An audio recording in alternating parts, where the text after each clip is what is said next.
হুজুরের কাছে, আল্লাহর নবীর কাছে হযরতে আবু হুরায়রা রাদিয়াল্লাহু তাআলা আনহু হাদিসটি বর্ণনা করেছেন। হুজুরের কাছে একজন অন্ধ লোক এলো। সেই অন্ধ লোক এসে বললেন, হুজুর আমি তো চোখে দেখি না, জামাতের যে গুরুত্বের কথা আপনি বললেন, আমাকে কি রুখসত দেওয়া যায় নাকি? আমি অনেক সময় সাথী সঙ্গী পাই না, আমাকে কি রুখসত দেওয়া যায় নাকি? হুজুর বললেন, হ্যাঁ তোমাকে রুখসত দেওয়া গেল।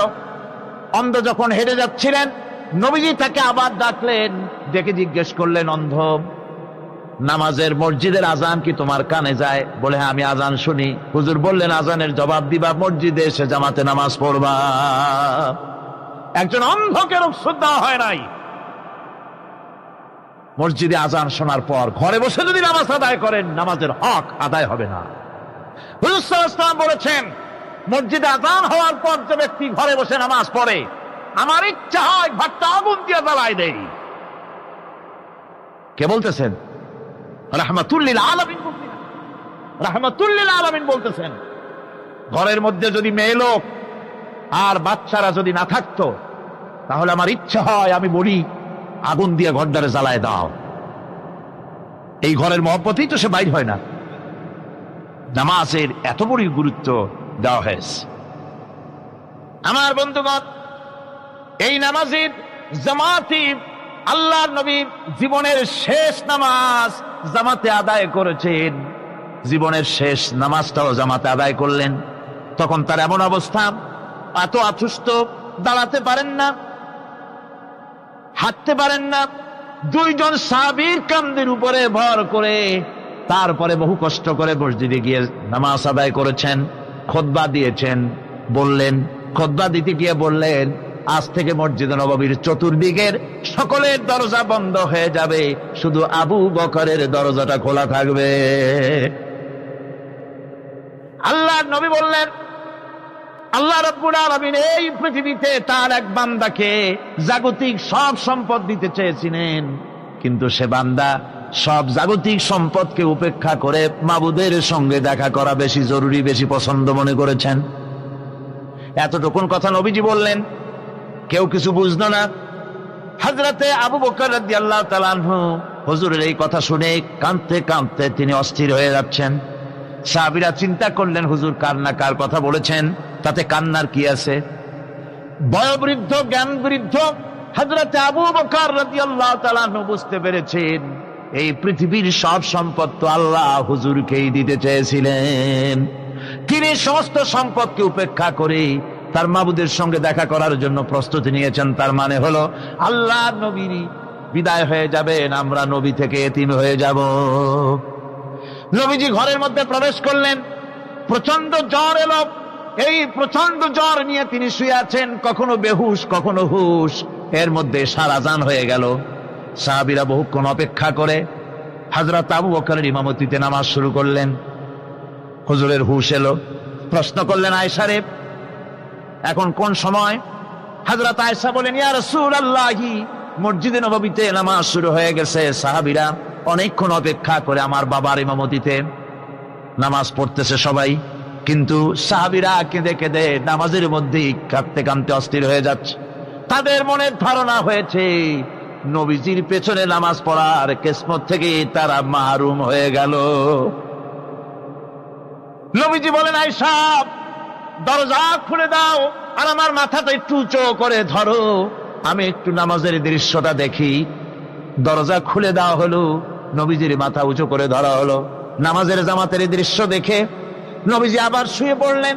হযরতে মা আয়েশা লক্ষ্য করে দেখেন নবীজির দুই চোখের কোণা দিয়া পানি পড়তেছে। মা আয়েশা জিজ্ঞেস করেন, ইয়া রাসূলুল্লাহ, নামাজের দৃশ্য দেখে চোখে কেন পানি এলো? হুজুর বলেন, আয়েশা রে, এটা কোনো দুঃখের পানি নয়, এটা তৃপ্তির পানি। এই যে জামাত নামাজ পড়তেছে লোকেরা, এই জামাত কায়েমের জন্য তায়েফের ময়দানে অনেক রক্ত আমার ঝরেছে। উহুদের ময়দানে দান্দার মোবারক শহীদ হয়েছে, সাহাবায়ে কেরাম জীবন দিয়েছে। এই যে জামাত আমি দেখতে পেলাম, ভবিষ্যতের একটা ছবি যেন চোখে ধরা পড়লো। আমার মনে হলো কিয়ামত পর্যন্ত এই পৃথিবীতে আমার যত উম্মত আসবে তারা এইভাবে করে জামাতে নামাজ আদায় করবে। নবীজি মাথার কাছে মালাকুল মউত যখন এসে গেছেন, আমার ভাইরা, এই পৃথিবীতে যত নবীরা এসেছিলেন, মৃত্যুর সময়ের সমস্ত নবীরা শেষ কথা যেটা বলেছেন, হাদিস, সমস্ত নবীরা উম্মতের জন্য মৃত্যুর মুহূর্তে শেষ কথা যেটা বলেছেন সেটা হলো আসসালাত, আসসালাত, নামাজ, নামাজ। আমার নবী যখন বিদায় হয়ে যান, বিদায় মুহূর্তে মেয়ের কথা বললেন না, কলিজার টুকরা নাতির কথা বললেন না, জামাইয়ের কথা বললেন না, স্ত্রীর কথা বললেন না, মৃত্যুর সময় শেষ কথা বললেন আসসালাত, আসসালাত ওয়া মা মালাকাত আইমানুকুম, নামাজ, নামাজ, আমার উম্মতেরা নামাজ, আমার উম্মতেরা নামাজ ছেড়ে দিও না, নামাজ।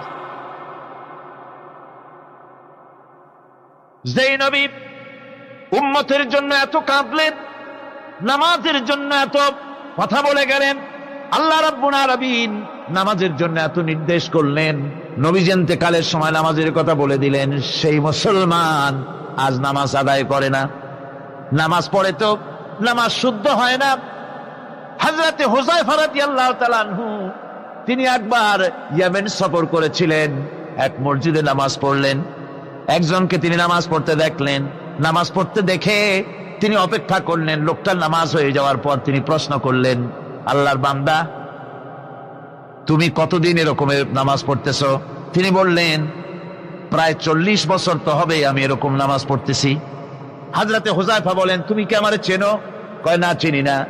হযরত হুযায়ফা বললেন, আল্লাহর বান্দা শোনো, আমি হচ্ছি আল্লাহর নবী মুহাম্মদুর রাসূলুল্লাহ সাল্লাল্লাহু আলাইহি সাল্লামের সাহাবী হুযায়ফা। ও আল্লাহর বান্দা, তুমি যেভাবে নামাজ পড়েছো এইরকম যদি 40 বছর নামাজ পড়ে থাকো, আল্লাহর কসম করে বলি, নবীজি যে নামাজ শিখাইছেন তোমার সে নামাজ হয় নাই, রাসূলুল্লাহ নামাজ হয় নাই, নামাজ পড়লেই হবে না। রাসূলুল্লাহ বলেছেন, সাল্লু কামা রাআইতুমুনি উসাল্লি, নামাজ পড়ো সেইভাবে যেভাবে আমার পড়তে দেখো। বিশ্বাস করুন ভাইরা, নামাজ যদি না হয়, হরতাল করিয়া, মিছিল করিয়া, বিক্ষোভ করিয়া, যে কোনো আন্দোলন করে ইসলামকে বিজয়ী করা যাবে না যতক্ষণ পর্যন্ত নামাজ সহি না হবে। নামাজ হচ্ছে ফাউন্ডেশন, নামাজ নাই কিচ্ছু নাই। ঠুকঠাক করে 2টা সেজদা দিয়ে উঠে যাবেন, আপনার ইসলামী আন্দোলনে 4 পয়সার দাম নাই। নামাজ আগে, জিহাদের ময়দানেও নামাজ, যেখানে আছেন ওখানেই নামাজ পড়তে হবে, আর তা পড়তে হবে আদবের সাথে, মহব্বতের সাথে। আপনারা বিরক্ত হচ্ছেন না তো? নামাজ, নামাজ, এই নামাজ হচ্ছে মুসলমানদের সবচেয়ে বড় জিনিস।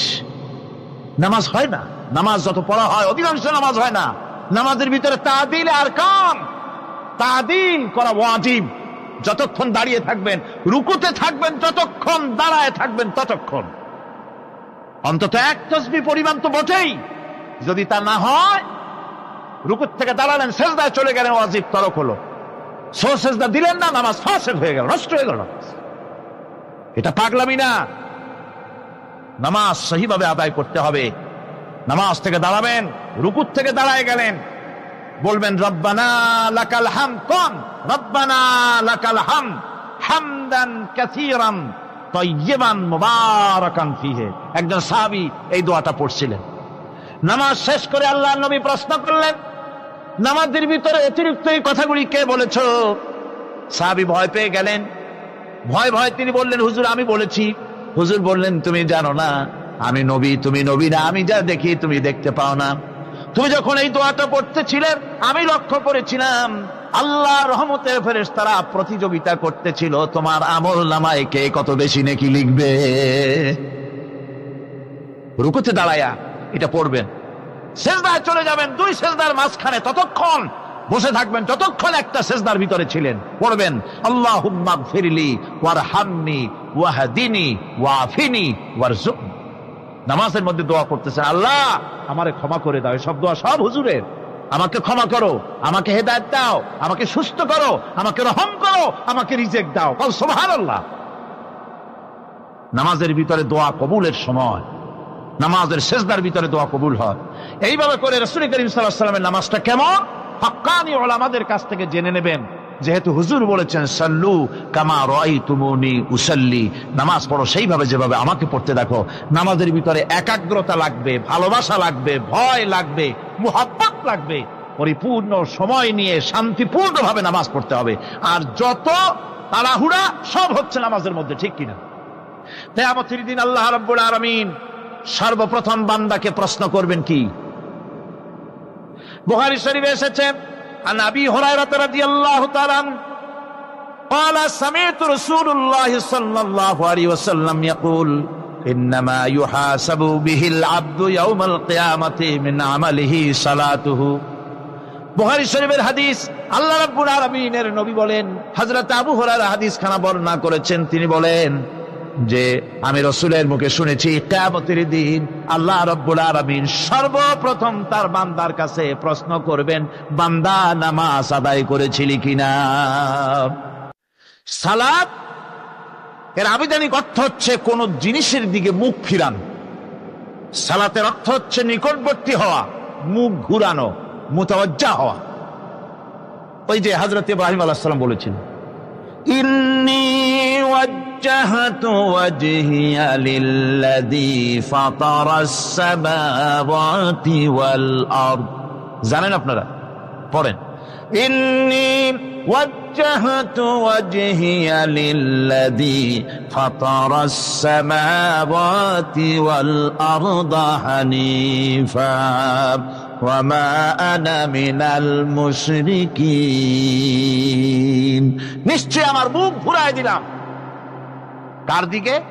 যিনি আকাশ এবং জমিনের স্রষ্টা, সব কিছুর মালিক যিনি, তার দিকে আমি মুতাওয়াজ্জা হলাম। নামাজের অর্থই হচ্ছে মুতাওয়াজ্জা হওয়া, মুখ ঘুরিয়ে দেওয়া, চেহারা ঘুরিয়ে দেওয়া। আর নামাজের আরেক অর্থ হচ্ছে নিকটবর্তী থেকে আরো নিকটবর্তী হওয়া। আমরা কি নিকটবর্তী হতে চাই? না বুঝলে কবেন কি? নিকটবর্তী হইতে চাই কার? আল্লাহ। আমরা কি আল্লাহর নিকটবর্তী হতে চাই? আল্লাহ রাব্বুল আলামিন বলেন, নিকটবর্তী হতে হলে ওয়াসজুদ ওয়াকতারিব, সেজদা দাও আর সেজদার মাধ্যমে আমার নিকটবর্তী হয়ে যাও। সেজদা দিলেই আল্লাহর নিকটবর্তী হওয়া যায়। কোন সুবহানাল্লাহ। সাহাবী, আল্লাহ নবীর সাহাবী প্রশ্ন করেছেন, নবীজি বান্দা কখন আল্লাহর নিকটবর্তী হয়ে যায়? নবীজি বলেছেন, বান্দা যখন সেজদা দেয় তখন আল্লাহর বান্দার মাঝে কোনো হিজাব থাকে না, একদম আল্লাহ পাকের নিকটবর্তী হয়ে যায় বান্দা যখন সেজদায় পড়ে যায়। সুতরাং নামাজ হচ্ছে নিকটবর্তী হওয়া, সালাত এটা হচ্ছে নিকটবর্তী হওয়া। নামাজ ফরজ হওয়ার কারণ হচ্ছে এই যে মানুষ আল্লাহর বান্দা বা গোলাম হিসেবে সৃষ্টি হয়েছে, তাই একমুখী হয়ে রবের বন্দিগি করা এটা হচ্ছে তার স্বাভাবিক একটা প্রকৃতি। আল্লাহ রাব্বুল আলামিন এই প্রকৃতির দাবি মিটাবার জন্যই নামাজের ব্যবস্থা করেছেন। মানুষের ফিতরত, মানুষের নেচার, মানুষের ফিতরত হচ্ছে এই যে কারো না কারো কাছে মাথা নত করা, হাত জোড় করা, মাথা নত করা, সার্বভৌমত্বের মালিক কাউকে মনে করা। হাত জোড় করতে হলে, মাথা নত করতে হলে, সার্বভৌমত্বের মালিক হিসেবে কাউকে গ্রহণ করতে হলে আল্লাহর বিকল্প কেউ আছে নাকি? ইসলামের মূল দাওয়াতটা হলো ফিতরাত অনুযায়ী দাওয়াত দেওয়া হয়েছে, মানুষ যেন মাথা নত করে, গোলামি করে। এজন্য আল্লাহ রাব্বুল আলামিন বলেছেন যে আমি মানুষ এবং জিনকে সৃষ্টি করেছি, তার কারণটাই হলো মা খালাকতুল জিন্না ওয়াল ইনসা ইল্লা লিয়াবুদুন। মানুষ আর জিন জাতিকে সৃষ্টি করা হয়েছে ইবাদতের জন্য, গোলামির জন্য। ইবাদত আর গোলামি এটাই করতে হবে, গোলামি করতে হবে, দাসত্ব করতে হবে। আর এই দাসত্ব, আল্লাহর আনুগত্যই গোলামির দাওয়াত দিয়েছেন দুনিয়ার সব নবীরা। কোন নবী বলেন নাই যে আমার গোলামি করো। কেউ বলেছেন? বলেন জোরে, কেউ বলেছেন? আল্লাহ পাক বলেন, ওয়ালাকাদ বাআসনা ফি কুল্লি উম্মাতির রাসূলা আন ইবুদুল্লাহা ওয়াজতানিবুত তাগুত। প্রত্যেক জাতির জন্য আমি রাসূল প্রেরণ করেছি, তারা মানুষকে দাওয়াত দিয়েছেন এই কথা বলে যে এক আল্লাহর গোলামি করো, তিনি ছাড়া কোনো ইলাহ নাই, আইনদাতা নাই, বিধানদাতা নাই, তার গোলামি, তার সামনে মাথা নত করে দাও। আর প্রত্যেক নবীর যুগেই নামাজ রোজা শরীয়তের মধ্যে ছিল। নামাজ রোজা কম বেশি প্রত্যেক নবীর জামানায় আল্লাহ পাক এটাকে বাধ্যতামূলক করেছিলেন। নামাজ রোজা যাকাত সব নবীদের জন্য বাধ্যতামূলক ছিল, তার উম্মতের জন্য বাধ্যতামূলক ছিল। আমার ভাইয়েরা, নামাজ হচ্ছে আল্লাহ রাব্বুল আলামিনের সাহায্য লাভের একমাত্র মাধ্যম। আল্লাহর কাছে যদি সাহায্য পেতে চাই তাহলে নামাজ লাগবে। লাগবে কি কোন?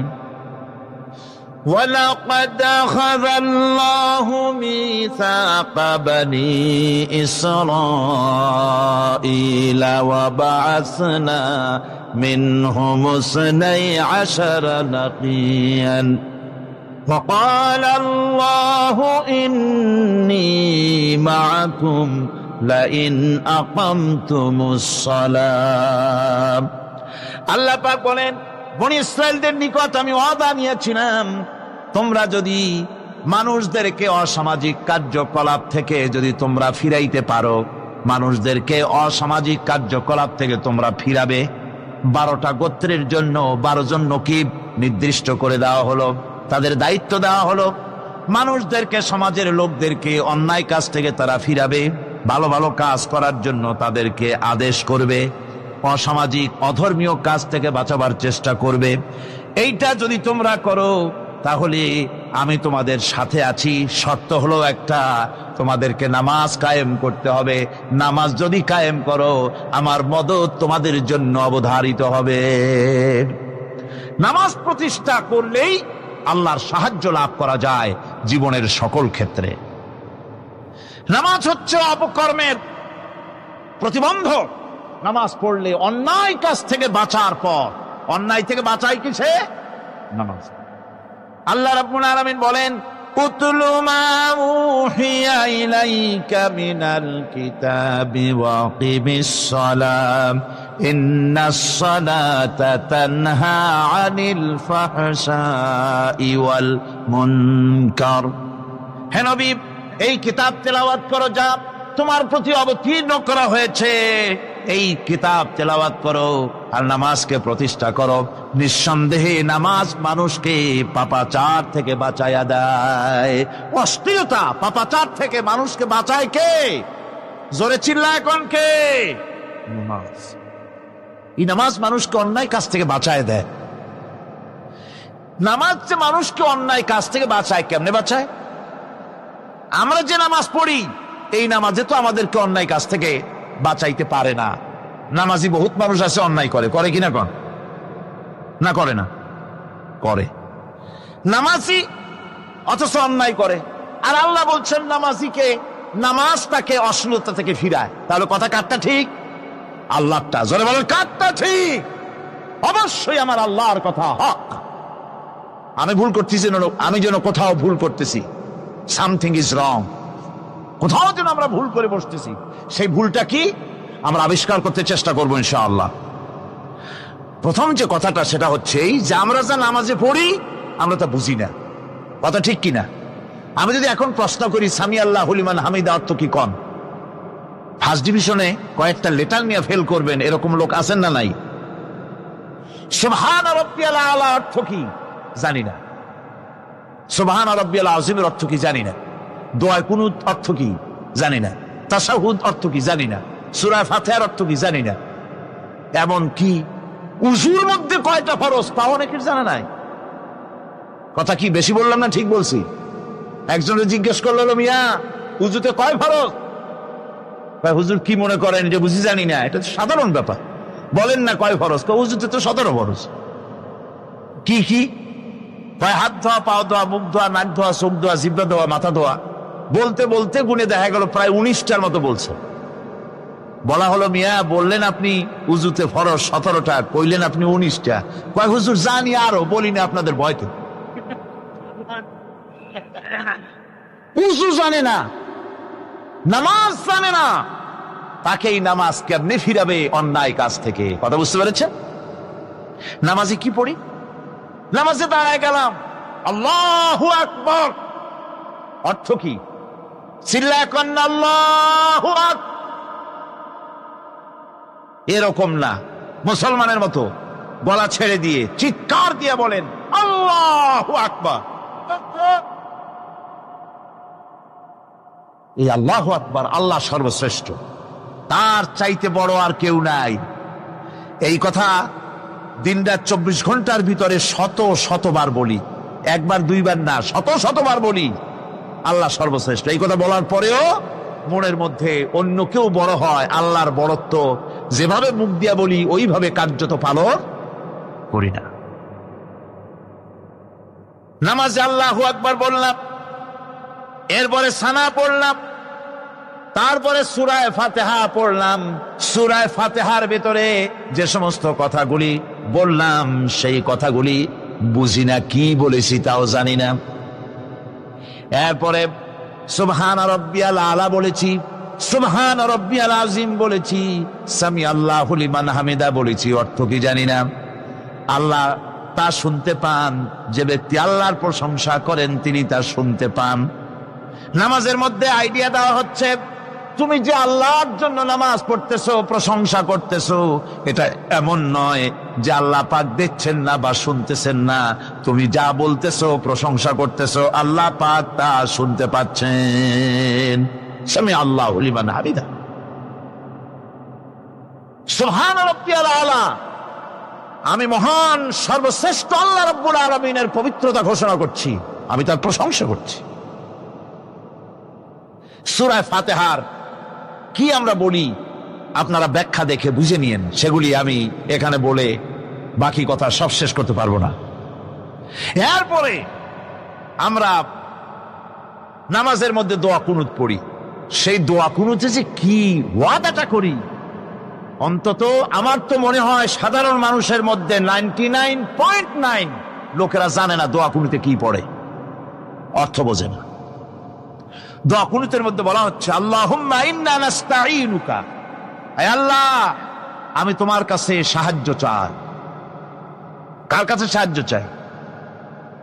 আল্লাহর কাছে সাহায্য চাই।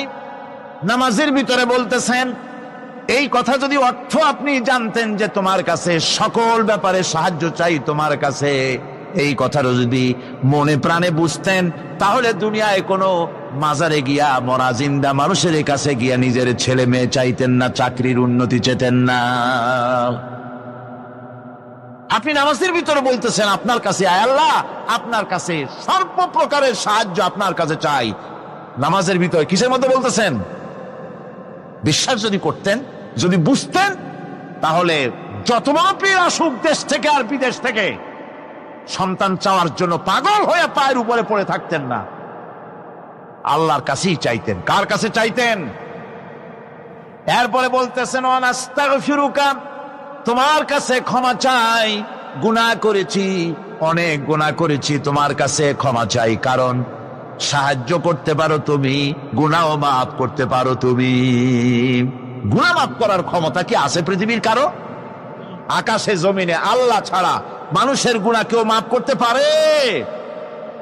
এরপরে বলতেছি, অনুমিনু বিকা, আয় আল্লাহ আমি তোমার উপরে ঈমান এনেছি, পরিপূর্ণভাবে তোমার উপরে ঈমান এনেছি। ওয়া নাতাওয়াক্কালু আলাইক, আর তোমার উপরেই কেবলমাত্র ভরসা করেছি। ঈমান এনেছি তোমার উপরে, ভরসা করছিও তোমার উপরে। এই কথাগুলি যদি আমরা বুঝতাম, তাহলে আত্মাটা বড় হয়ে যেত, মাথাটা আল্লাহ ছাড়া কারো সামনে নত হতো না। ঠিক না বেটি? আল্লাহ ছাড়া কারো সামনে মাথা নত হতো না। আল্লাহর উপরই ভরসা, তোমার উপর ভরসা করছি, তোমার উপরই ঈমান এনেছি। এরপরে বলছি, ওয়ানুসনি আলাইকাল খায়র, সর্বপ্রকার কল্যাণের সাথে তোমার প্রশংসা করতেছি। ওয়ানাশকুরুকা, আর তোমার কৃতজ্ঞতা স্বীকার করছি, আমি তোমার শুকর আদায় করি, সর্ব ব্যাপারে তোমার শুকর আদায় করি। আর কি করি? ওয়ালা নাকফুরুকা, আমি কুফরি করি না, অকৃতজ্ঞ নই, আমি তোমার কৃতজ্ঞ বান্দা, আমি অকৃতজ্ঞ নই। একথা আপনি নামাজের মধ্যে বলেন, কিন্তু কৃতজ্ঞতা স্বীকার করেন না। আল্লাহ যে ছেলে দিয়েছে শুকর আদায় করেন না, আল্লাহ যে সুন্দরী বউ বা ভালো বউ দিয়েছেন শুকর আদায় করেন না, আল্লাহ সন্তান দিয়েছে শুকর আদায় করে না, আল্লাহ রাব্বুল আলামিন চাকরি দিয়েছেন, বাড়ি দিয়েছেন, জায়গা দিয়েছেন, জমিন দিয়েছেন, যৌবন দিয়েছেন, স্বাস্থ্য দিয়েছেন, শুকর আদায় করে না। আল্লাহ পাক বলেন, বান্দারে যে অবস্থায় থাকো শুকর আদায় করো। লা ইন শাকারতুম লাযীদান্নাকুম ওয়া লা ইন কাফারতুম ইন্না আযাবী লাশাদীদ। আমার নিয়ামতের শুকর যদি আদায় করো আমি বেশি করে বাড়ায় দেব, আর যদি শুকর আদায় না করো তাহলে মস্ত বড় শাস্তি রেখে দিয়েছি। সব ব্যাপারে শুকর আদায় করো, আমার নিয়ামতের শুকর আদায় করো। চোখ দিয়া দেখতে পাও, কও আলহামদুলিল্লাহ। মুখ দিয়া কথা বলতে পারো, কও আলহামদুলিল্লাহ।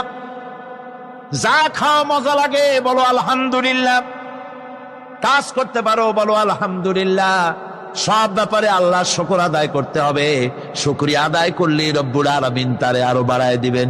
এই কথাই বলতেছি, আল্লাহ শুকর করি, আর তোমার সাথে আমি কুফরি করি না, কৃতজ্ঞ আমি নই।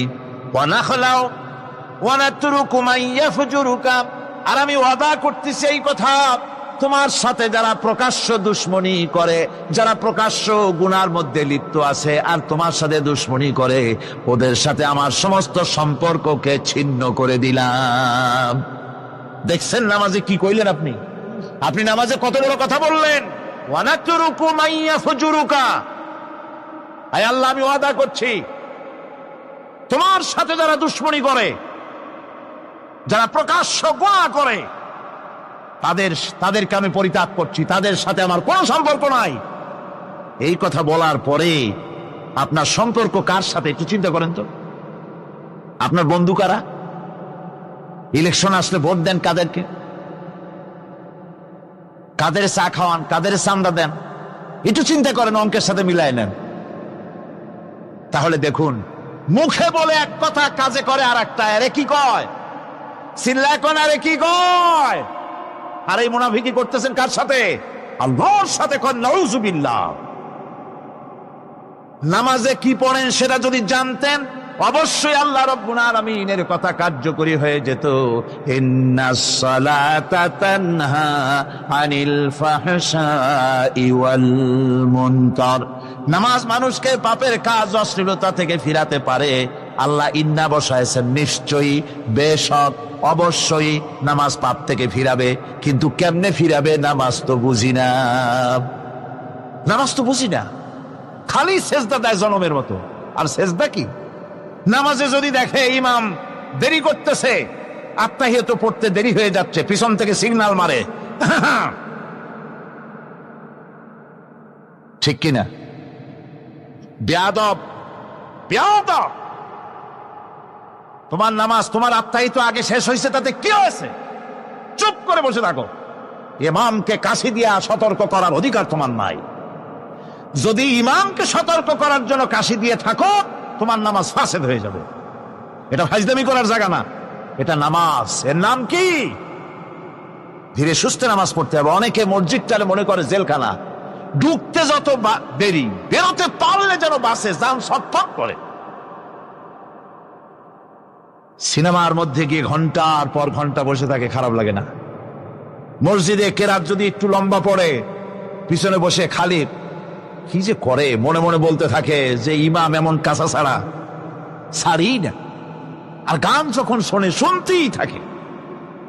কত মজা, ঘুম আসে না। নাউযুবিল্লাহ। সুতরাং নামাজে কি বলেন সেটা আপনাকে বুঝতে হবে। এরপরে বলতে বলা হচ্ছে, আল্লাহুম্মা ইয়্যাকা না'বুদু ওয়া লাকা নুসাল্লি। আয় আল্লাহ তাআলা, আমি একমাত্র তোমার গোলামি করি। নামাজে বলতেছেন একমাত্র তোমার গোলামি করি। আর নামাজ থেকে বেরিয়ে আসার পর ওজনে দিলেন কম, খাদ্যে দিলেন ভেজাল, মানুষের জমিনে আইল ঠেললেন, বোনেরে ঠকালেন, মেয়েকে ঠকালেন, মিথ্যে কথা বললেন, আর নামাজে বলে আসছেন আল্লাহ তোমার ইবাদত করি। এই বুঝি তোমার ইবাদতের নমুনা, এই বুঝি তোমার ইবাদতের নমুনা। মুনাফিক নামাজ বোঝে নাই, পাপ তারে ফিরে, নামাজ তাকে পাপ থেকে বাঁচাতে পারে না। আয় আল্লাহ, একমাত্র তোমার গোলামি করি, ওয়ালাকা নুসাল্লি, আর একমাত্র তোমার উদ্দেশ্যেই নামাজ পড়ি, মানুষকে দেখাবার জন্য পড়ি না। নামাজটা পড়ি কার জন্য? কার জন্যে? এরপরে বলছি ওয়ানাসজুদু ওয়া ইলাইকা নাসআ, আয় আল্লাহ আমি একমাত্র তোমাকেই সেজদা করি, আমার সমস্ত চেষ্টা সাধনা তোমার জন্য নিবেদিত।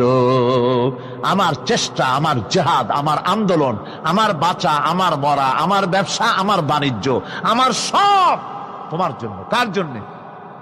চিল্লা এখন কার জন্যে? দোয়া কুনুতটা কত বড় গুরুত্বপূর্ণ চিন্তা করেন। এরপরে বলা হচ্ছে ওয়ানাহফিদু ওয়ানারজু রাহমাতাকা, আমরা কষ্ট করি আর তোমার রহমতের আশা করি। আয় আল্লাহ আমরা কষ্ট করতেছি আর তোমার রহমতের আশা করতেছি। ওয়ানাখশা আযাবাকা, আর তোমার আযাবের ভয় করতেছি। আয় আল্লাহ তুমি দয়া করে আযাব থেকে বাঁচাও। ইন্না আযাবাকা বিল কুফফারি মুলহিক, নিঃসন্দেহে আযাব তো কেবলমাত্র কাফিরদের জন্য, জাহান্নামে নিক্ষিপ্ত হবে কাফেরেরা। হে আল্লাহ তাআলা আমি তোমার আযাবকে ভয় করতেছি, তোমার জাহান্নামের শাস্তি থেকে আমারে বাঁচাইয়া দাও। জাহান্নামের শাস্তি থেকে যদি বাঁচতে হয় তাহলে দোয়া কুনুতটা বুঝা নামাজটা যদি সেইভাবে আদায় করা যায়, নামাজ কামেল হয়ে যাবে। কোন আলহামদুলিল্লাহ।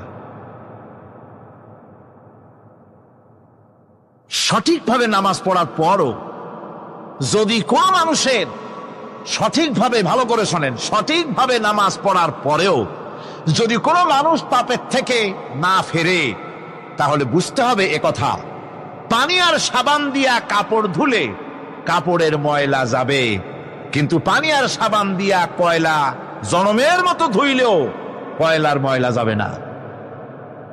কথা বুঝে আসছে? এর থেকে আর উত্তম দৃষ্টান্ত আমার কাছে নাই। নামাজ পড়ার পরেও যদি চরিত্র ভালো না হয়, বুঝতে হবে নামাজ হচ্ছে না, কাঙ্ক্ষিত মানের নামাজ আদায় হচ্ছে না। আল্লাহর নবী বলেছেন যার নামাজ পাপ কাজ হতে ফিরাতে পারলো না, তার নামাজ নামাজি নয়। আবার শুনুন, রাসূল বলছেন যার নামাজ তাকে পাপের কাজ থেকে ফিরাতে পারলো না, তার নামাজ নামাজ নয়, ওইটা নামাজ হয় নাই, যার জন্য তার পাপ থেকে তারে ফিরাইতে পারছে না। আর কিয়ামতের দিন বেনামাজিরা সবচাইতে বেশি অপমানিত হবে। সবচাইতে বেশি অপমানিত হবে কারা? বেনামাজিরা। কিভাবে? ইয়াউমা ইউকশাফু আন সাকিন ওয়া ইউদআউনা ইলাস সুজুদি ফালা ইস্তাতিউন, সেদিন কঠিন সময় আল্লাহ রাব্বুল আলামিন লোকদেরকে সিজদা করার জন্য বলবেন, কিন্তু যারা বেনামাজি ছিল দুনিয়ায় তারা সিজদা দিতে পারবে না। বলেন নাউযুবিল্লাহ। অবস্থাটা কি হবে? খাশিআতান আবসারুহুম তারহাকুহুম যিল্লাহ, তাদের দৃষ্টি নিচু হবে, লাঞ্ছনা এবং অপমান তাদের উপরে চেপে বসবে, সিজদা দিতে পারবে না। আল্লাহ আমাদেরকে ক্ষমা করুন। কিয়ামতের দিন হযরত আদম আলাইহিস সালাম থেকে শুরু করে পৃথিবীর সমস্ত মানুষের সামনে আল্লাহ রাব্বুল আলামিন সিজদা করার জন্য অর্ডার করবেন। যারা নাকি বেনামাজি ওরা আল্লাহর দরবারে সেদিন সিজদা দিতে পারবে না, লাঞ্ছিত অপমানিত হবে। জোরে বলেন নাউযুবিল্লাহ। নামাজ, মুমিনের নামাজ একরকম, মুনাফিকের নামাজ হলো আর এক রকম। মুনাফিকরাও নামাজ পড়ে, পড়ে কিনা কন? মুনাফিকেরাও নামাজ পড়ে। মুনাফিকেরা যখন নামাজ পড়তে যায় আল্লাহ রাব্বুল আলামিন বলতেছেন ওয়াইদা কামু ইলাস সালাতি কামু কুসালা, মুনাফিকেরা যখন নামাজ পড়তে দাঁড়ায়, নামাজে আসে ঠিক তারা, কিন্তু নামাজের জন্য দাঁড়ায় খুব শৈথিল্য ভাবে, শৈথিল্য ভাবে দাঁড়ায়, কাহিলি সুস্তি, এ জায়গা চুলকায়, পায়জামা ধরে টান দেয়, টুপিটা ঘুরে আয়, এদিক ওদিক তাকায়। মুনাফিকের নামাজ দেখলেই ঠিক পাওয়া যায় যে বেটা মুনাফিক। এইভাবে সে দাঁড়ায়। তার নামাজটা কি জন্য? ইউরাউনান নাসা ওয়ালা ইয়াযকুরুনাল্লাহা ইল্লা কালিলা। তাদের নামাজ হচ্ছে মানুষকে দেখাবার নামাজ। নাউযুবিল্লাহ। এখন দেখবেন এই মৌসুম আসছে, নামাজের মৌসুম, বেনামাজিদের নামাজের মৌসুম। জনসভা হচ্ছে, নির্বাচন আসতেছে, নামাজে রক্ত হয়ে গেছে, তাড়াতাড়ি আজান হয়ে গেল। টুপি না থাকলে রুমাল একটা মাথায় দিল, উজু আছে কি না আছে, আল্লাহু আকবার, যা আছে কপালে হয়ে যায়। মানুষকে দেখাবার জন্য এরা নামাজ পড়ে। এরা আল্লাহর শরণার্থে নামাজ খুব কম লোকই করে। এরা হচ্ছে মুনাফিক। দুনিয়া এবং আখিরাতে কল্যাণের জন্য একমাত্র মাধ্যম হচ্ছে নামাজ। দুনিয়াও যদি কল্যাণ চাই, আখিরাতেও যদি কল্যাণ চাই, তাহলে এর জন্য কি করতে হবে? কি করতে হবে? আমার কথা নয়, আল্লাহ রাব্বুল আলামিনের কথা শুনুন। রব্বুল আলামিন বলেন, ক্বাদ আফলাহাল মুমিনুন আল্লাযীনা হুম ফি সালাতিহিম খাশিউন ওয়াল্লাযীনা হুম লিয-যাকাতি ফাঈলুন ওয়াল্লাযীনা হুম লিফুরুজিহিম হাফিজুন। নিশ্চিতভাবে সেই সব মুমিন কল্যাণ লাভ করবে, নিশ্চিতভাবে। তারা হচ্ছে ওই সব লোক যারা নিজেদের নামাজ ভীতি মিশ্রিত বিনয় ভাবে, ভীতি মিশ্রিত অবস্থায় বিনয়ের সাথে যারা নামাজ আদায় করে, যারা বেহুদা কাজ থেকে বিরত থাকে, যারা যাকাতের পন্থায় কর্মতৎপর হয়, আর যারা নিজের লজ্জাস্থানকে হেফাজত করে। এরপরে আল্লাহ পাক বলেন, ওয়াল্লাযীনা হুম লিআমানাতিহিম ওয়া আহদিহিম রাউন ওয়াল্লাযীনা আলা সালাওয়াতিহিম ইউহাফিজুন ওয়াল্লাযীনা আলা সালাতিহিম হাফিজুন। আর যারা তাদের আমানতকে পূর্ণ করে, আমানত এবং তাদের ওয়াদা চুক্তি পূর্ণ করে, এবং যারা নিজেদের নামাজ সমূহকে পূর্ণভাবে হক আদায় করে নামাজ পড়ে, নামাজের যারা হেফাজত করে, এরা কারা?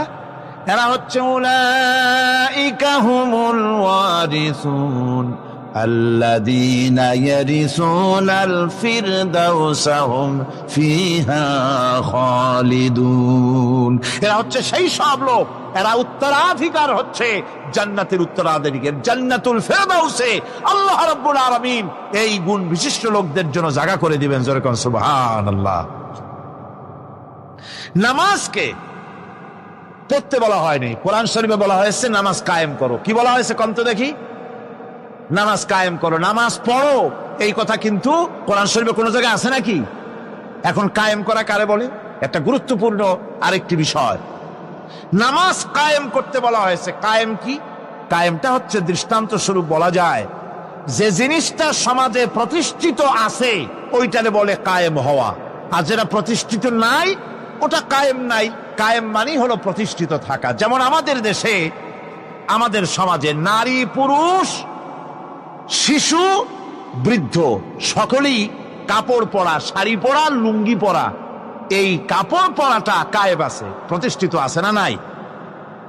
যার কারণে কাপড় পরা সমাজে কায়েম আছে বলে উলঙ্গ মানুষ সমাজে খুঁজে পাওয়া যায় না, পাগল ছাড়া। ঠিক কিনা? একটা বাচ্চাকেও যদি উলঙ্গ হতে বলেন এখানে, 5 বছর 6 বছরের একটা বাচ্চাকেও, সে কিন্তু রাজি হবে না। ঠিক কিনা? যেহেতু কাপড় পরা সমাজে প্রতিষ্ঠিত আছে, সেহেতু উলঙ্গ মানুষ পাওয়া যায় না, কাপড় পরাটাই এখানে প্রতিষ্ঠিত। সুতরাং এখন অবস্থাটা এই হয়েছে, কাপড় পরা প্রতিষ্ঠিত আছে বলে কোন উলঙ্গ মানুষ এসে যদি এই মঞ্চে দাঁড়ায় আর বলে আমাকে একটু বক্তৃতা করতে দেন, আপনারা কি করবেন?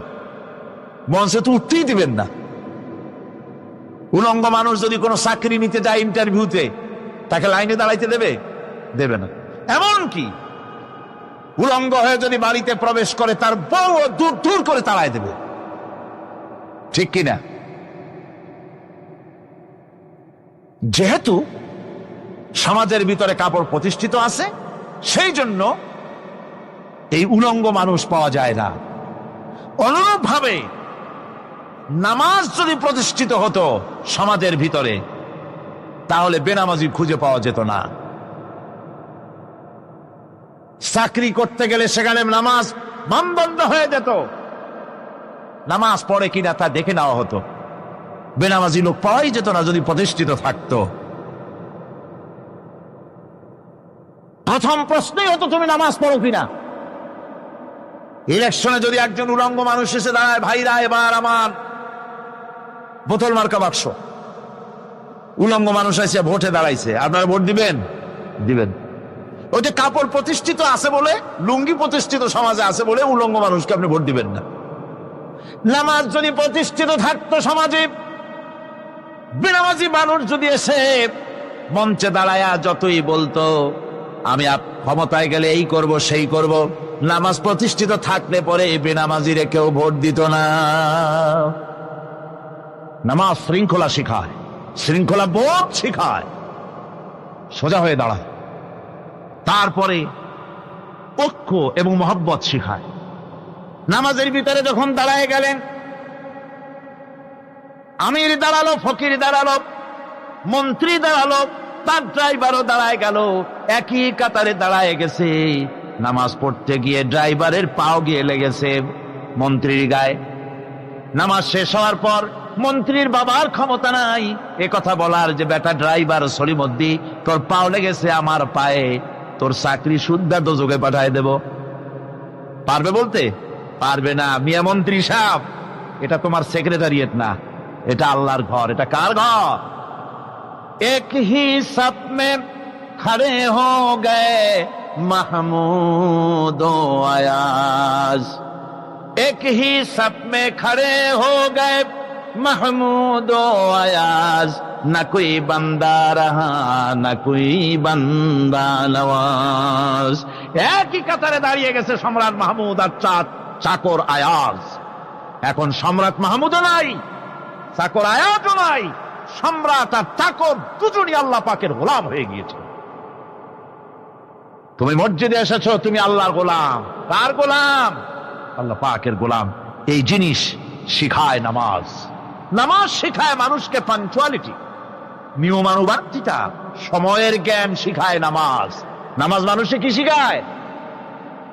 আল্লাহ রাব্বুল আলামিন বলছেন, ইন্নাস সালাতা কানাত আলাল মুমিনিনা কিতাবাম মাওকুতা। নিঃসন্দেহে নামাজ মোমেনদের নিয়মানুবর্তিতার সাথে ফরজ করা হয়েছে, তাদের উপরে নিয়মানুবর্তিতার উপরেই, সময়ের উপরে নামাজকে ফরজ করা হয়েছে। আপনার আন্দাজ মতো আপনি পড়তে পারবেন না, সময় মতো পড়তে হবে, আল্লাহ রক্তে পড়তে হবে।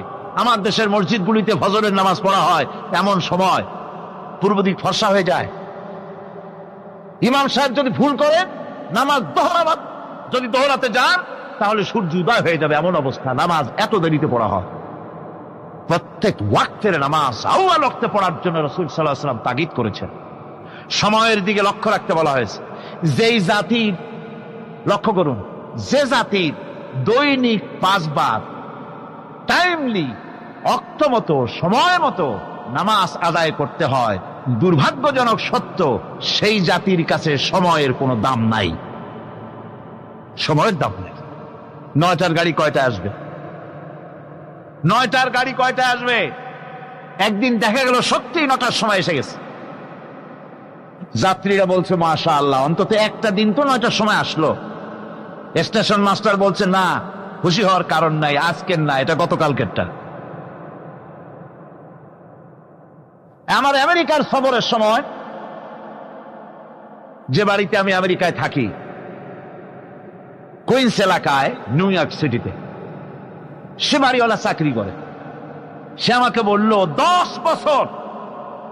10টি বছর আমি একটা ট্রেনে যাতায়াত করি। সে বলছে রাত 3:45 ট্রেনটা আসে, ওই ট্রেনে চড়ে সে তার কর্মস্থলে যায়।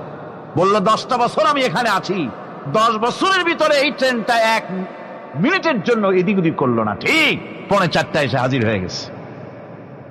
ঝড় হোক, বৃষ্টি হোক, স্নো পড়ুক, বরফ পড়ুক, টাইমলি চলতেছে। দুনিয়ায় ভিন্ন জাতিরা যে উন্নতি করে তার পেছনে সময়ের জ্ঞান তাদের অনেক বেশি আমাদের থেকে, কথা ঠিক কিনা?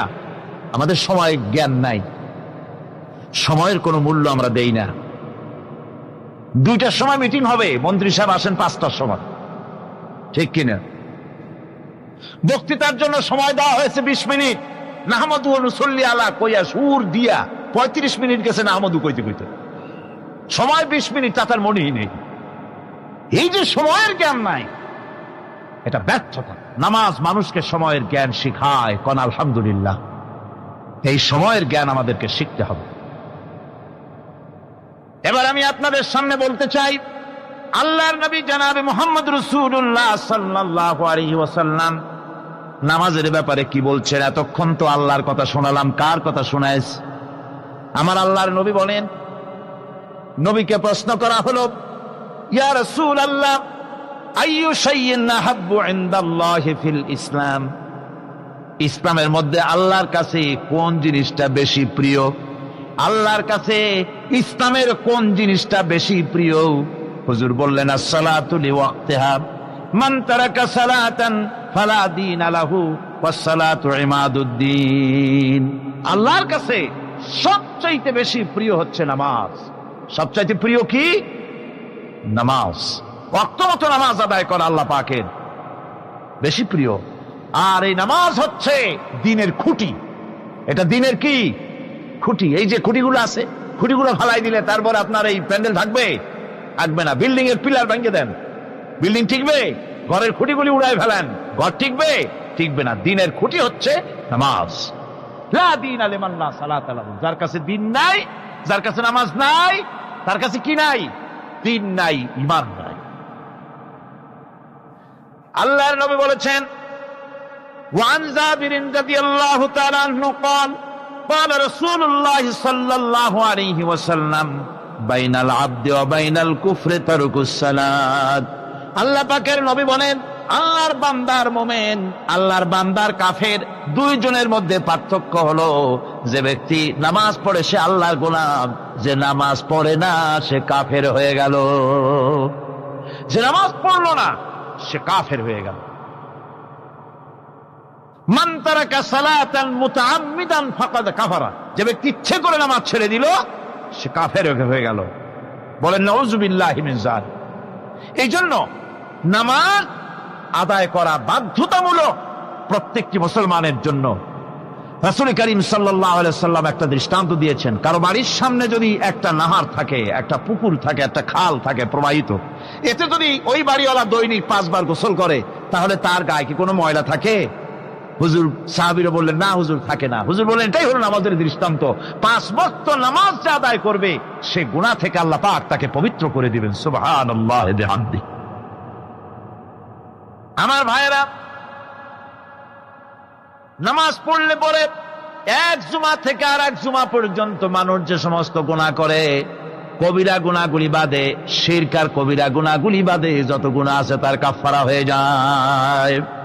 নামাজ যে সঠিকভাবে আদায় করবে, এই নামাজটা একটা কঠিন কাজ। নামাজটা কি কাজ? কে বলতেছেন এ কথা? আল্লাহ পাক। ওয়া ইন্নাহা লাকাবীরাতুন ইল্লা আলাল খাশিঈন। নামাজ একটা ভারী জিনিস, একটা কঠিন জিনিস। কাদের জন্য কঠিন নয়? যারা নাকি আল্লাহ পাককে ভয় করে। আল্লাযীনা ইয়াযুন্নুনা আন্নাহুম মুলাকু রাব্বিহিম ওয়া আন্নাহুম ইলাইহি রাজিউন। যারা নাকি একথা মনের ভিতরে ধারণা করে যে আল্লাহ রাব্বুল আলামিনের দরবারে আমার হাজির হওয়া লাগবে, মোলাকাত করা লাগবে, এই চিন্তা যারা করে তাদের জন্য নামাজ মোটেই কষ্টকর নয়, নামাজ মোটেই তাদের জন্য অসহনীয় নয়, বোঝা নয়, ভার নয়। তারা নামাজ আদায় ঠিকই করবে। এই জন্যে বিবি, বাল বাচ্চা সকলকে নামাজের জন্য তাগিদ করতে হবে। যত ভাই এখানে এসেছেন নিজেরা পড়বেন, বিবি বাল বাচ্চাকে তাকিদ করবেন। আল্লাহ পাক বলছেন, ওয়ানজির আশীরাতাকাল আকরাবিন, তোমার নিকটবর্তী যারা আছে তাদেরকে তুমি আল্লাহর ভয় দেখাও, নামাজের জন্য তাদেরকে বলো, আল্লাহর ভয় তাদের অন্তঃকরণের মধ্যে সৃষ্টি করে দাও। আর এই নামাজ পড়তে হবে জামাতের সাথে, নামাজ পড়তে হবে কিছুর সাথে, জামাতের সাথে। রাসূল করিম সাল্লাল্লাহু আলাইহি ওয়াসাল্লাম বলছেন, হুজুরের কাছে, আল্লাহর নবীর কাছে, হযরতে আবু হুরায়রা রাদিয়াল্লাহু তাআলা আনহু হাদিসটি বর্ণনা করেছেন, হুজুরের কাছে একজন অন্ধ লোক এলো।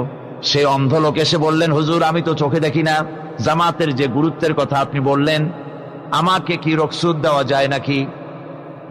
আমি অনেক সময় সাথী সঙ্গী পাই না, আমাকে কি রুখসত দেওয়া যায় নাকি? হুজুর বললেন, হ্যাঁ তোমাকে রুখসত দেওয়া গেল। অন্ধ যখন হেঁটে যাচ্ছিলেন, নবীজি তাকে আবার ডাকলেন, ডেকে জিজ্ঞেস করলেন, অন্ধ, নামাজের মসজিদের আজান কি তোমার কানে যায়? বলে, হ্যাঁ আমি আজান শুনি। হুজুর বললেন, আজানের জবাব দিবা, মসজিদে এসে জামাতে নামাজ পড়বা। একজন অন্ধকে রুখসত দেওয়া হয় নাই। মসজিদে আজান শোনার পর ঘরে বসে যদি নামাজ আদায় করেন, নামাজের হক আদায় হবে না। হুজুর সাল্লাল্লাহু আলাইহি ওয়াসাল্লাম বলেছেন, মসজিদে আজান হওয়ার পর যে ব্যক্তি ঘরে বসে নামাজ পড়ে, আমার ইচ্ছা হয় ঘরটা আগুন দিয়ে জ্বালায় দেই। কে বলতেছেন? রাহমাতুল লিল আলামিন বলতেছেন। রাহমাতুল লিল আলামিন বলতেছেন, ঘরের মধ্যে যদি মেয়ে লোক আর বাচ্চারা যদি না থাকতো, তাহলে আমার ইচ্ছা হয় আমি বলি, আগুন দিয়ে ঘরটারে জ্বালায় দাও। এই ঘরের মহব্বতেই তো সে বাইর হয় না। নামাজের এত বড় গুরুত্ব দেওয়া হয়েছে। আমার বন্ধুগণ, এই নামাজের জামাতি আল্লাহর নবী জীবনের শেষ নামাজ জামাতে আদায় করেছেন। জীবনের শেষ নামাজটাও জামাতে আদায় করলেন। তখন তার এমন অবস্থা, এত অসুস্থ, দাঁড়াতে পারেন না, হাঁটতে পারেন না। দুইজন সাহাবীর কাঁধের উপরে ভর করে তারপরে বহু কষ্ট করে মসজিদে গিয়ে নামাজ আদায় করেছেন, খুতবা দিয়েছেন। বললেন, খুতবা দিতে গিয়ে বললেন, আজ থেকে মসজিদ নববীর চতুর্দিকের সকলের দরজা বন্ধ হয়ে যাবে, শুধু আবু বকরের দরজাটা খোলা থাকবে। আল্লাহর নবী বললেন, আল্লাহ রাব্বুল আলামিন এই পৃথিবীতে তার এক বান্দাকে জাগতিক সব সম্পদ দিতে চেয়েছিলেন, কিন্তু সে বান্দা সব জাগতিক সম্পদকে উপেক্ষা করে মাবুদের সঙ্গে দেখা করা বেশি জরুরি, বেশি পছন্দ মনে করেছেন। এতটুকুন কথা নবীজি বললেন, কেউ কিছু বুঝলো না। হযরতে আবু বকর রাদিয়াল্লাহু তাআলা আনহু হুজুরের এই কথা শুনে কাঁদতে কাঁদতে তিনি অস্থির হয়ে যাচ্ছেন। সাহাবীরা চিন্তা করলেন, হুজুর কার কথা বলেছেন, তাতে কান্নার কি আছে? বয়োবৃদ্ধ, জ্ঞান বৃদ্ধ হযরতে আবু বকর রাদিয়াল্লাহু তাআলা আনহু বুঝতে পেরেছেন, এই পৃথিবীর সব সম্পদ তো আল্লাহ হুজুরকেই দিতে চেয়েছিলেন। তিনি সমস্ত সম্পদকে উপেক্ষা করে তার মাবুদের সঙ্গে দেখা করার জন্য প্রস্তুতি নিয়েছেন। তার মানে হলো আল্লাহর নবী বিদায় হয়ে যাবেন, আমরা নবী থেকে এতিম হয়ে যাব। নবীজি ঘরের মধ্যে প্রবেশ করলেন, প্রচন্ড জ্বর এলো। এই প্রচন্ড জ্বর নিয়ে তিনি শুয়ে আছেন, কখনো বেহুশ কখনো হুশ। এর মধ্যে সারাজান হয়ে গেল। সাহাবীরা বহুক্ষণ অপেক্ষা করে হযরত আবু বকরের ইমামতিতে নামাজ শুরু করলেন। হুজুরের হুশ এলো, প্রশ্ন করলেন, আয়েশা রে, এখন কোন সময়? হযরত আয়েশা বলেন, ইয়া রাসূলুল্লাহি, মসজিদে নববীতে নামাজ শুরু হয়ে গেছে। সাহাবীরা অনেকক্ষণ অপেক্ষা করে আমার বাবার ইমামতিতে নামাজ পড়তেছে সবাই, কিন্তু সাহাবীরা কেঁদে কেঁদে নামাজের মধ্যেই কাঁদতে কাঁদতে অস্থির হয়ে যাচ্ছে। তাদের মনের ধারণা হয়েছে নবীজির পেছনে নামাজ পড়ার কিসমত থেকে তারা মাহরুম হয়ে গেল।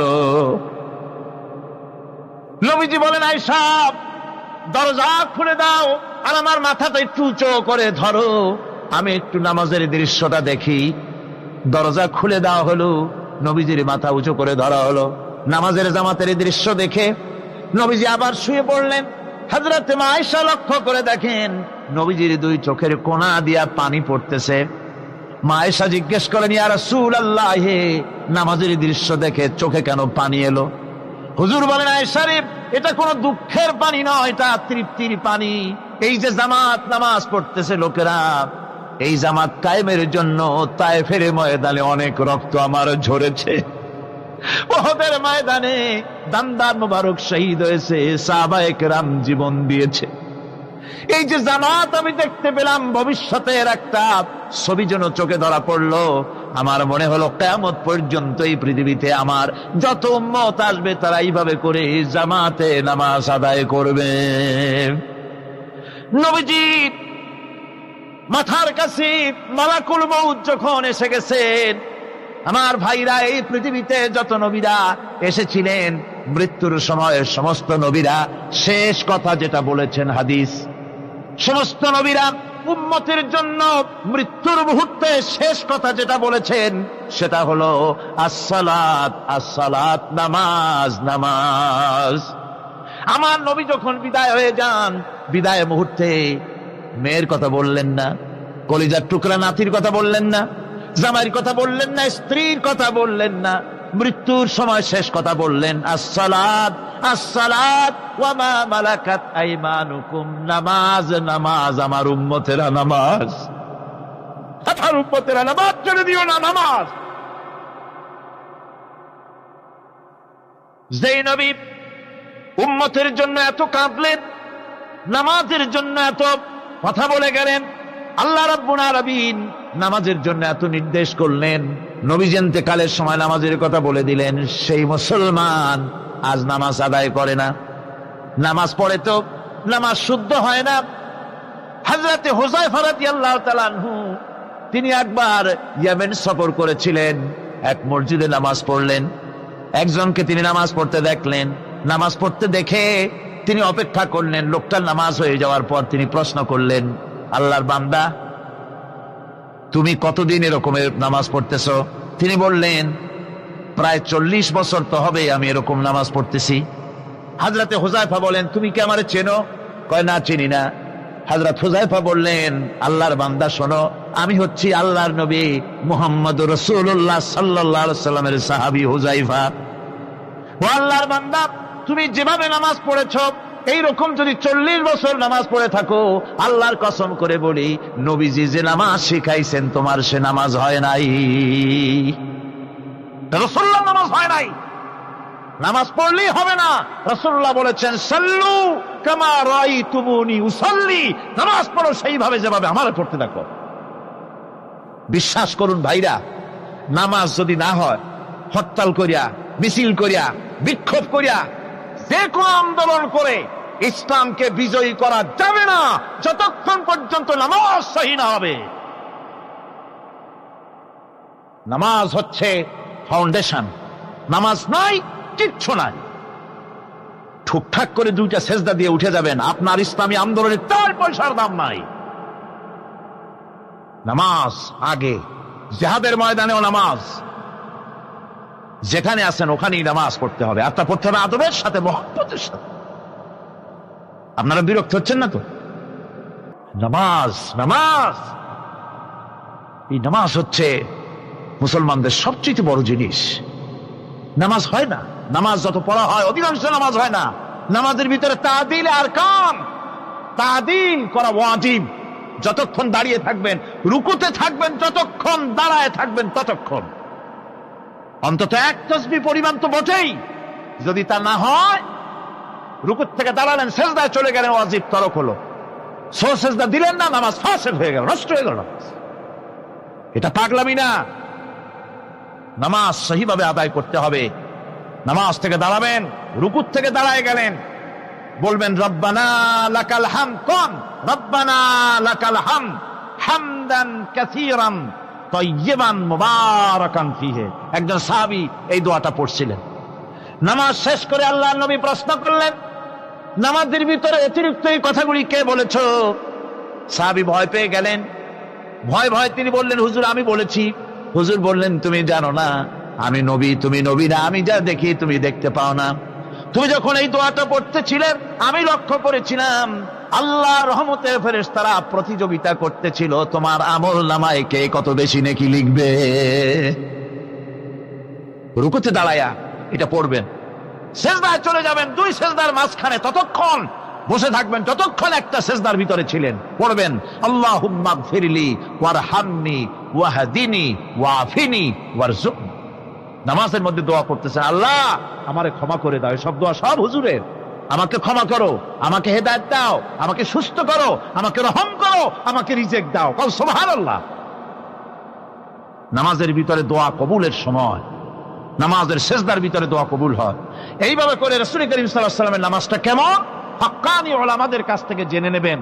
যেহেতু হুজুর বলেছেন সাল্লু কামা রাআইতুমুনি উসাল্লি, নামাজ পড়ো সেইভাবে যেভাবে আমাকে পড়তে দেখো। নামাজের ভিতরে একাগ্রতা লাগবে, ভালোবাসা লাগবে, ভয় লাগবে, মুহাব্বত লাগবে। পরিপূর্ণ সময় নিয়ে শান্তিপূর্ণভাবে নামাজ পড়তে হবে। আর যত তাড়াহুড়া সব হচ্ছে নামাজের মধ্যে, ঠিক কিনা? কিয়ামতের দিন আল্লাহ রাব্বুল আলামিন সর্বপ্রথম বান্দাকে প্রশ্ন করবেন কি? বুখারী শরীফে এসেছে عن أبي هريرة رضي الله تعالى عنه قال سمعت رسول الله صلى الله عليه وسلم يقول إنما يحاسب به العبد يوم القيامة من عمله صلاته। বুখারী শরীফের হাদিস, আল্লাহ রাব্বুল আলামিনের নবী বলেন, হযরত আবু হুরায়রা হাদিস খানা বর্ণনা করেছেন, তিনি বলেন যে আমি রাসূলের মুখে শুনেছি কিয়ামতের দিন আল্লাহ রাব্বুল আলামিন সর্বপ্রথম তার বান্দার কাছে প্রশ্ন করবেন, বান্দা নামাজ আদায় করেছিলি কিনা? নামাজ সর্বপ্রথম প্রশ্ন। যেরকম সর্বপ্রথম প্রশ্নটা কি? নামাজ। এই নামাজ আপনার বাচ্চাদেরকে যখন 7 বছর বয়স হবে নামাজের হুকুম করবেন। 10 বছরে নামাজ না পড়লে প্রহার করতে বলা হয়েছে। নামাজের জন্য কড়াকড়ি করতে হবে। পুরুষ নারী মেয়েদের মাসের ভিতরে কখনো কখনো তাদের যে সমস্ত মাসলা মাসাইল আছে সেই অনুযায়ী কখনো তাদের ক্ষমা আছে, বাকি তাদের নামাজ পড়তে হবে। আর পুরুষের জন্য পাগল হয়ে যাওয়া, বেহুশ হয়ে যাওয়া ছাড়া নামাজ মাপ নাই, নামাজ পড়তেই হবে। এই যে নামাজ, যে নামাজ না হলে ঈমান থাকবে না, ঈমান নষ্ট হবে, কিয়ামতে জাহান্নামে যাওয়া লাগবে, এসব কথা শোনার পর আজকের তাফসীরুল কোরআন মাহফিলে আমরা কি ওয়াদা করতে পারি যে আমরা মালাকুল মউত যতক্ষণ পর্যন্ত আমাদের মাথার কাছে না আসবে নামাজ ছেড়ে দেব না? এই ওয়াদা কি করতে পারি?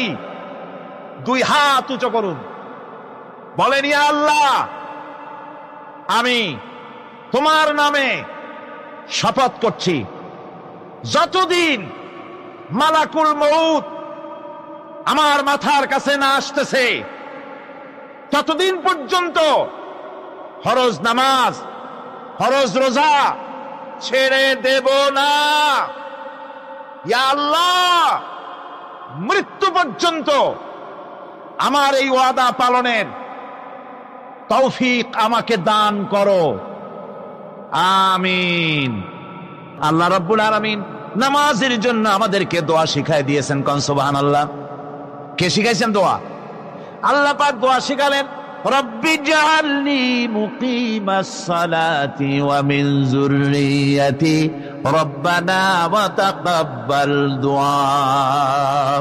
আয় আল্লাহ, আমারে, আমার বিবি বাল বাচ্চারে নামাজের উপরে প্রতিষ্ঠিত করো। আল্লাহ, তুমি দয়া করে দোয়া কবুল করো। জোরে কোন আমিন। আল্লাহুম্মা আমিন। ربنا ظلمنا أنفسنا وإن لم تغفر لنا وترحمنا لنكونن من الخاسرين ربنا لا تزغ قلوبنا بعد إذ هديتنا وهب لنا من لدنك رحمة إنك أنت الوهاب। আয় আল্লাহ তাআলা, বিশাল এই জনসমুদ্র, লক্ষ লক্ষ জনতা তোমার দরবারে বিনতি ভরা কণ্ঠ নিয়ে তোমার দরবারে আরজ করতেছি। আমরা যে আলোচনা করলাম, দরুদ ও সালাম পড়লাম, মেহেরবানি করে রাসূল করিম সাল্লাল্লাহু আলাইহি সাল্লামের রূহ মুবারকে হাদিয়া পৌঁছায়া দাও। আয় আল্লাহ তাআলা, तमाम পৃথিবীর মাটির নিচে যত মুমিন মুমিনাত শুয়ে আছেন তাদেরকে ক্ষমা করে দাও। আমাদের মা বাপ যাদের দুনিয়া থেকে বিদায় হয়ে গেছে, আল্লাহ কবরগুলিকে জান্নাতের টুকরা বানায়া দাও। রব্বিরহামহুমা কামা রব্বায়ানি সগীরা। আয় আল্লাহ তাআলা, সমগ্র বিশ্বে যত মুসলমান আছে সব মুসলমানদের গুনাহ মাফ করে দাও। সমস্ত মুসলমানদের বিপদ মুসিবত দূর করে দাও।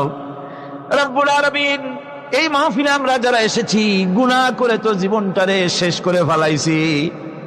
রব্বুল আলামিন, জীবনের সব গুনাহ মাফ করে দাও। আয় আল্লাহ তাআলা, আমাদের মা বোনেরা প্রতিদিন কষ্ট করে মাহফিলে আসতেছেন, তাদের আসতেও কষ্ট, যেতেও কষ্ট।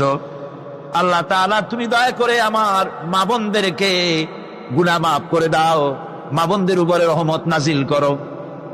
আয় আল্লাহ তাআলা, অনেকে দোয়া চেয়েছেন, মাওলানা শামসুদ্দিন সাহেব যাদের জন্য দোয়া চাইলেন নাম নিয়ে নিয়ে, আজাদ যাদের নাম উনি নিতে পারলেন না, যারাই দোয়া চেয়েছেন রব্বুল আলামিন যে উদ্দেশ্যে দোয়া চেয়েছেন নেক উদ্দেশ্য তুমি দয়া করে কবুল করে নাও। সকলের রোগ ব্যাধি মাফ করে দাও। হায় আল্লাহ, রোগ মাফ করতে পারো তুমি। ওয়াইদা মারিতু ফাহিওয়া ইয়াশফিন, আমরা বিশ্বাস করি আমরা অসুস্থ হলে তুমি সুস্থ করতে পারো। আয় আল্লাহ তাআলা, তুমি দয়া করে আমাদের যত রোগ ব্যাধি আছে মেহেরবানি করে আমাদের রোগ মাফ করে দাও। রব্বুল আলামিন, এই মাহফিলে যত মানুষ আসছে আল্লাহ, গুনাহ নিয়ে কেউ যেন ফিরে না যায়, সকলকে গুনাহ মুক্ত করে যাওয়ার তৌফিক দাও। রব্বুল আলামিন, দান সৎকার ব্যাপারে যত বক্তব্য রাখলাম, যা বক্তৃতা করলাম, আমাকেও আমল করার তৌফিক দাও, শ্রোতাদেরকে